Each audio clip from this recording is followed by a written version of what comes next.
Salut à toi qui as du flair. Bienvenue dans le podcast Mon chien a du nez, le podcast autour du flair du chien. Pour ce 23e épisode, on va parler odeur cible. Ce choix est déterminant en détection puisque c'est l'odeur que ton chien devra chercher. Quelles odeurs sont à disposition? Laquelle choisir? Comment s'assurer que c'est la bonne? Autant de questions auxquelles je tenterai de répondre dans cet épisode. Je suis Laura Nouna, éducatrice canin depuis 2001, spécialisée en travail de flair, auteure du livre Mon chien a du nez et fondatrice de l'école d'éducation canine Chien Zen en Suisse, près de Genève. Depuis 10 ans maintenant, je me spécialise dans le travail de flair et plus particulièrement la détection canine. Sans plus attendre, je t'invite à bien t'installer dans ton canapé, te caler au fond de ton siège de voiture ou de brancher tes écouteurs si tu es en vadrouille. Bonne écoute! Quand on débute la détection canine, en général, on commence par des jeux de flair ou appelés hunting games. Ces exercices vont permettre à ton chien d'acquérir les compétences en recherche. On va lui demander de chercher dans un lieu bien défini, soit de la nourriture, soit son jouet préféré. Ces exercices sont essentiels et vont vraiment permettre au chien de comprendre cette activité et comprendre ce qu'on attend de lui. Une fois que c'est fait, il faudra choisir l'odeur cible que tu souhaiteras présenter à ton chien pour qu'il, par la suite, la cherche et la désigne. La détection sportive ou de loisirs est pratiquée dans un grand nombre de pays à travers le monde. Je ne vais pas te faire la liste des pays et des odeurs, mais on va aborder un petit peu les différentes odeurs qui peuvent être introduite auprès du chien en fonction, j'ai remarqué, des aspects culturels. Parce que en fonction du pays, les choix se sont faits un petit peu différemment, que ce soit en détection de loisirs comme en détection sportive. Pour rappel, la détection de loisirs, c'est celle que tu vas pratiquer dans ton coin, de manière ludique, sans forcément demander une grande précision à ton chien. Et la détection sportive, c'est la détection avec concours, où là, le chien il va devoir fournir une performance qui répond à un certain nombre de critères qui sont définis par le règlement. Et ça, du coup, ça va varier en fonction, encore une fois, du pays, mais aussi, surtout, du règlement auquel est assigné l'organisateur, ou en tout cas l'organisme qui l'a choisi. En détection de loisirs, les odeurs les plus courantes sont l'huile de truffe, le Kong, après on va avoir le café, le thé, ou des épices diverses et variées du type clou de girofle, cannelle, vanille. Mais au fil des ans, je me suis rendu compte qu'il y avait vraiment des spécificités par rapport au pays dans lequel l'activité est pratiquée.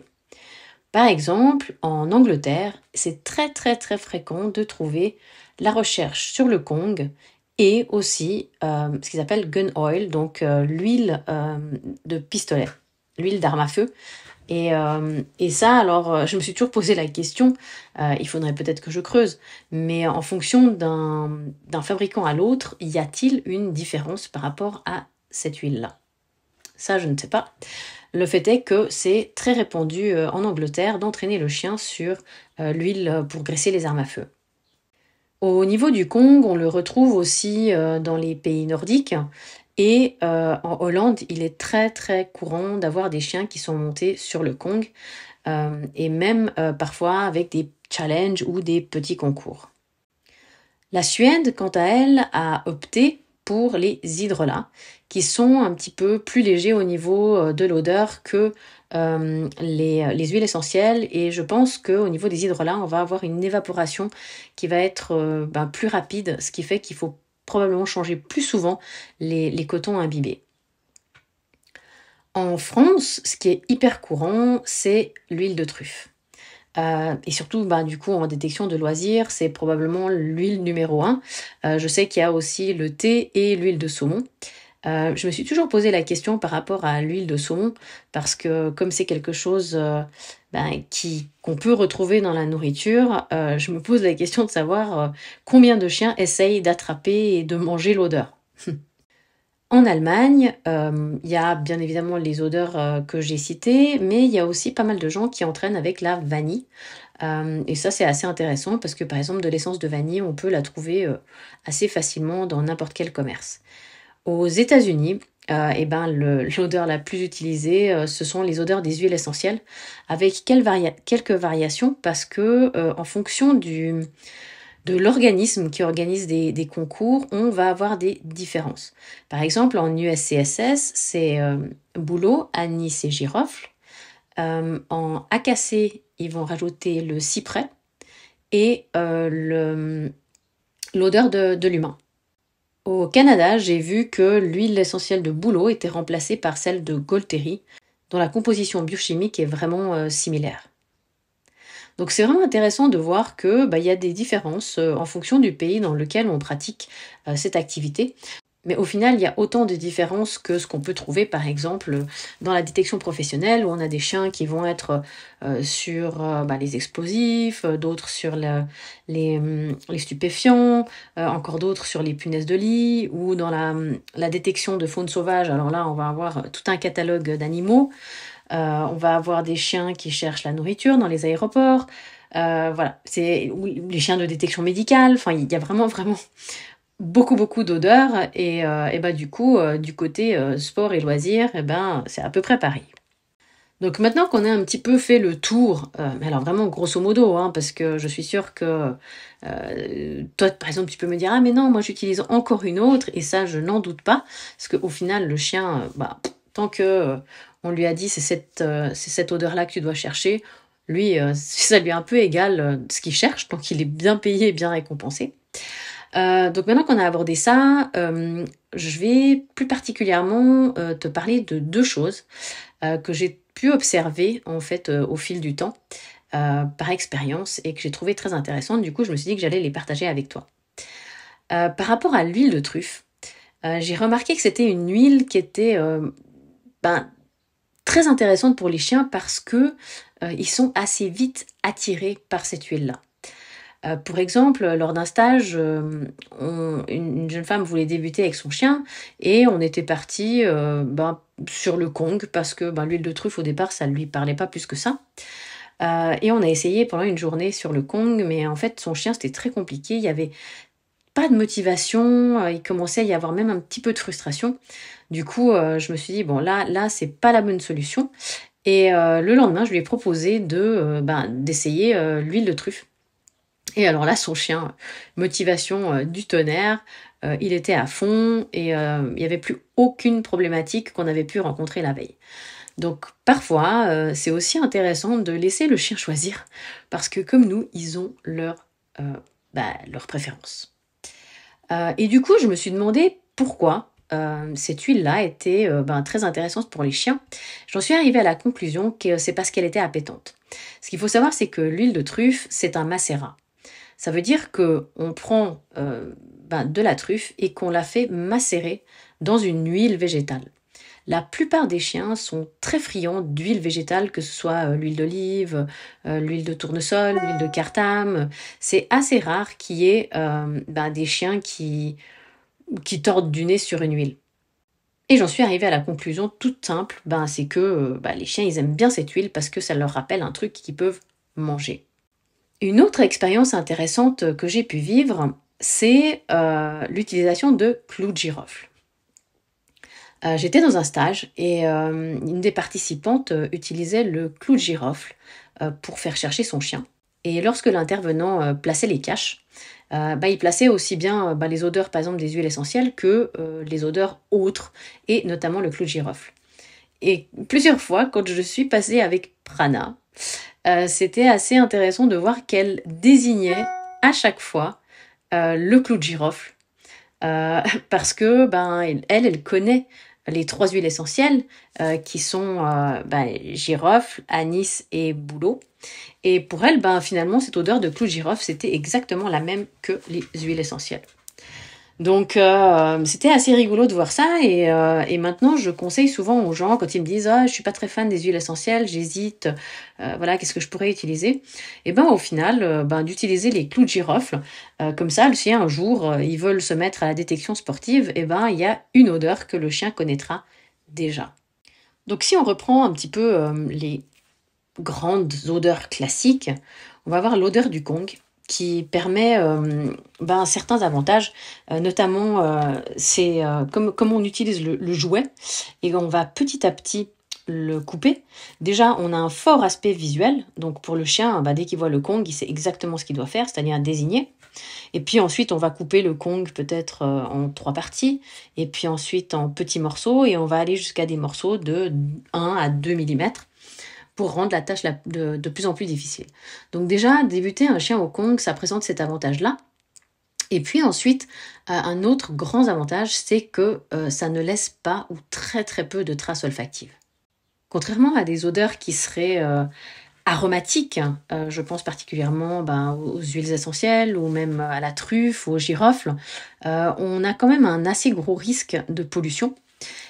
Contrairement au Kong qui, lui, une fois qu'on a enlevé le Kong, on aère 2 minutes et puis il n'y a plus vraiment de résidus d'odeur. Donc ça, c'est quand on a peur justement de l'impact de la pollution sur l'environnement. Là, avec le Kong, on n'a pas trop à se soucier. En plus, c'est facile à transporter, c'est facile à, entre guillemets, nettoyer, c'est-à-dire si par accident tu touches un petit morceau de Kong, à ce moment-là, tu laisses ton odeur, et ça, c'est pas terrible, puisqu'on veut vraiment que le chien il cherche le Kong, l'odeur du Kong en elle-même. Mais l'avantage, c'est que tu vas pouvoir très très facilement te débarrasser de cette odeur-là, la tienne, en stérilisant les morceaux de Kong. Il suffit de les passer 5 bonnes minutes dans de l'eau bouillante pour enlever toute odeur humaine.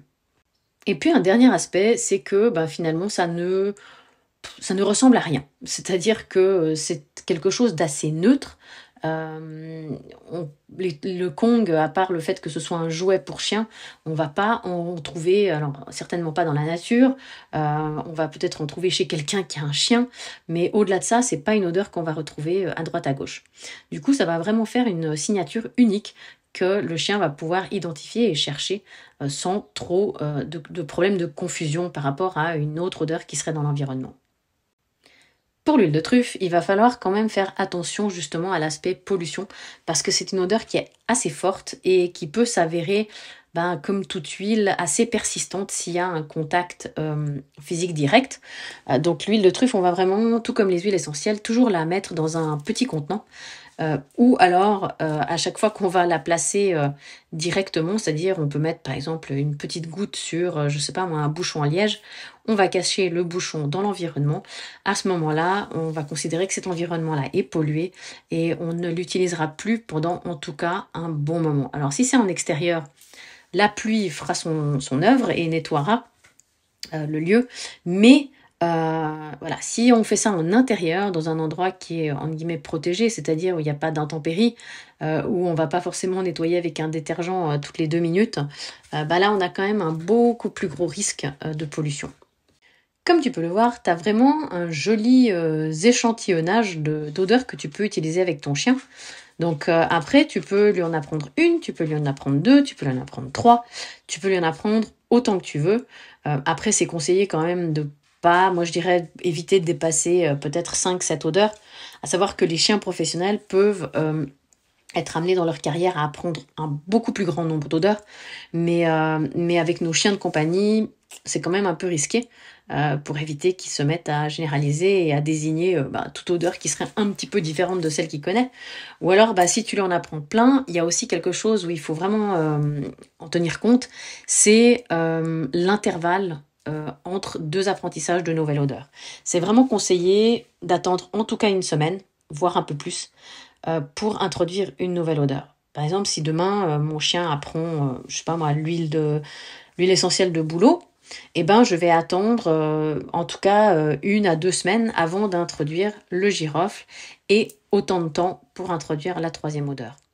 Parce que c'est vraiment important, dès qu'il expérimente, donc d'entraîner sur cette odeur-là pendant un certain temps pour vraiment qu'il l'assimile. Et après, une fois qu'il a compris le jeu, l'activité en tant que telle, introduire une nouvelle odeur, c'est qu'un conditionnement et ça se fait vraiment très rapidement. Un chien, moi j'ai vu des chiens en 5-10 minutes, ils avaient compris. Et parfois, certains chiens, il suffit de renforcer une fois sur une nouvelle odeur et l'odeur, elle est dans son cerveau. Mais ça va dépendre de ses capacités à mémoriser les odeurs.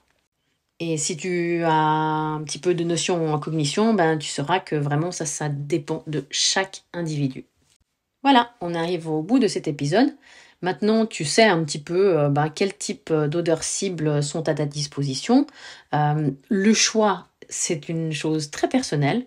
Tu peux choisir parmi toute cette liste ou même une odeur que j'ai pas citée. Finalement, ça n'a pas tellement d'importance, sauf bien évidemment si tu veux t'orienter vers la détection sportive. Et là, il faudra bien te renseigner au niveau du règlement, de savoir quelle odeur le chien doit chercher. N'hésite pas à partager cet épisode, à en parler autour de toi sur les réseaux sociaux.